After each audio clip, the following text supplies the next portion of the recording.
I was born on the 22nd of February, 1925, in the state of Alabama, in a little town, farm town called Dothan, Alabama. My father was a sharecropper. There were 7 children. My father, during his lifetime, never learned to read or write. And he was almost lynched at one time because he dared to sell a bale of cotton without the consent of the landowner. I did read your book, and I am somewhat familiar with what led to this horrible event. But if you'd like to tell about what led to your father selling the bale of cotton, that would be good. What led to it was the fact that we had completely run out of food. All the food that was grown in the little community garden was gone. The local grocer, who gave us credit until the crops came in, had discontinued that practice because he knew that we had about 9 bales of cotton stored in the warehouse, and he wondered why we had not sold the cotton and paid the bill. We had not sold the cotton because the landowner felt that it was not a good time to sell cotton because the stock market was not quite right. Now, my father didn't know anything about the stock market, nor did he care anything about the stock market. All he cared about was feeding that large brood he had in the house. 7 children, my mother and himself, my grandmother, and my aunt. And we had not eaten for a period of about 4 days. My father approached the landowner and pleaded with him to allow him to sell at least 1 bale of cotton. And the landowner, the boss, kept saying to him, well, things are not quite as bad as you say they are. Give me 3 or 4 days, 2 or 3 days at the least, and the stock market somehow will go up. Well, this was almost like speaking a foreign language, because my father didn't know anything about the stock market. I doubt if he'd ever even heard anything about it. And we waited for 2 more days. He said we couldn't sell cotton. My Grandma Dawson, prevailed upon my father and said to him, you have a decision to make here. You have to either watch us all starve to death, or you have to defy the boss and sell a bale of cotton. My father sold that bale of cotton. Took half of the money to the landowner because this was sharecropping. The landowner was entitled to half of it. And with the other half, we bought food, and we ate for the first time in 3 or maybe 4 days. Sometimes late that night, or perhaps it was early the next morning, my brothers, my sisters, and I heard all of this commotion out in our yard. Now, our yard was not a yard of manicured grass. It was a yard made up of hard-packed red clay. And we got up from our pallets. I said pallets because we had only 1 bed in the house. That bed was slept in by my grandmother, Grandma Dawson.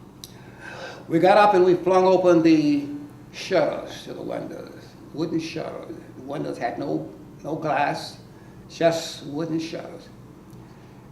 And there in the center of the yard was a huge, angry, burning cross. My brothers and sisters and I were puzzled as to what was really happening. And I think that every child, every black child of that era, had a vague notion of what the Ku Klux Klan was about. But many of us had never seen them in action.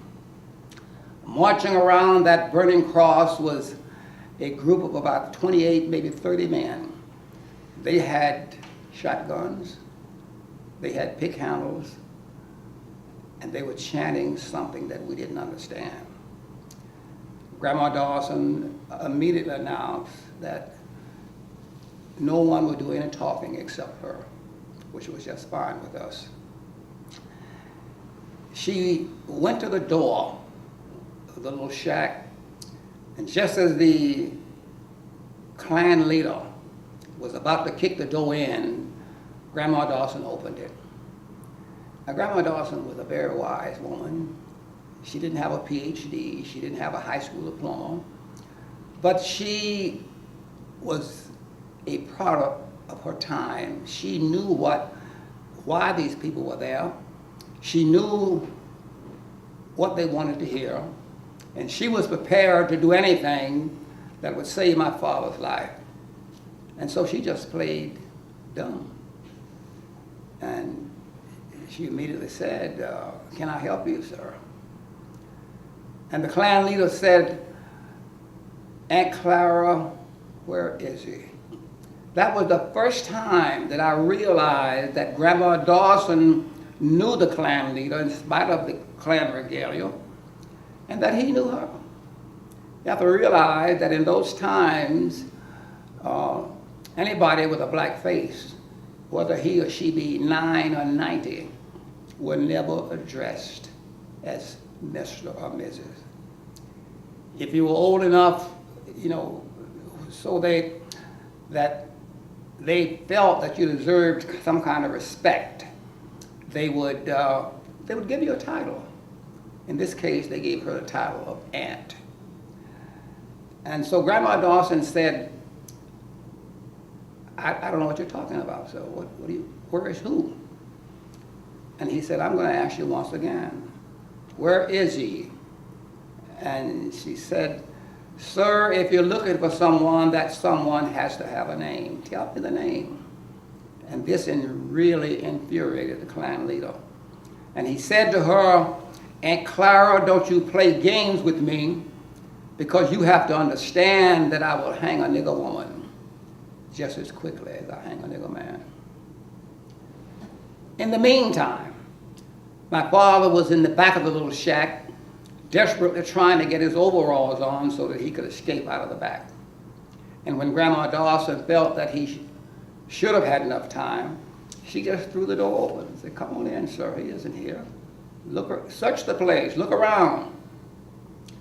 And he said, he just kind of, took a glance inside, and he said, Grandma Dawson, if he comes back, Aunt Clara, I should say, if he comes back, will you let me know?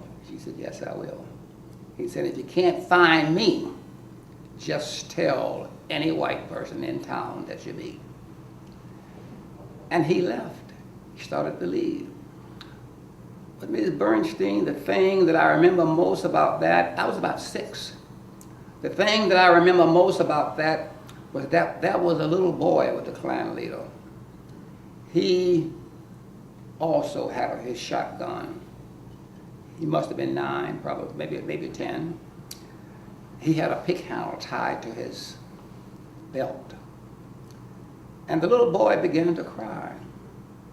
And the father put his arms around the little boy and said, don't worry about it.